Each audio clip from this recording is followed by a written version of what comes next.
which part or what part of Senator Datti Ahmed's statement was unbecoming? Okay. Nearly the totality. Listen, the interviewer asked him several times.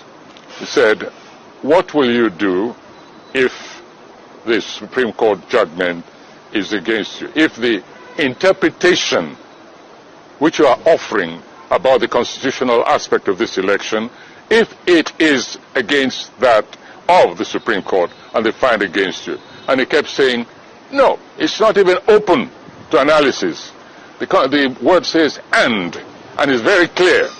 And the Supreme Court, in its wisdom, had better give this, in other words, his interpretation. I mean, this is trying to dictate to the supreme arbiter of the nation. Whatever you think of the Supreme Court, it is an institution we all revert to sooner or later. If not today, then tomorrow. If not about this election, maybe about the next election.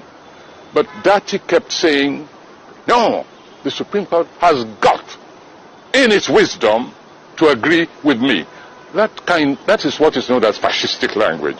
It is not acceptable. And for me, it alienates people. It alienates even supporters. I know this for a fact. People come to me, you know how I relate to young people. I relate to those who have found certain problems with the spokespeople of this particular movement. I'm not interested in the other ones. Everybody knows the other movements.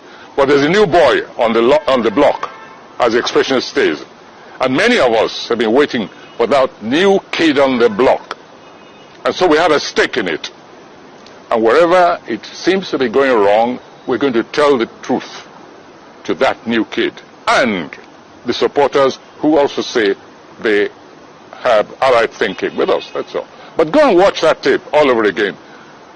Introduce that tape to any kind of neutral jury, members of whom don't even know anything about the Nigerian situation. Talk about body language, talk about vocal language, talk about the actual text of Datti's pronouncement. This is intimidation, and it's not acceptable. I refuse to be part of that kind of language.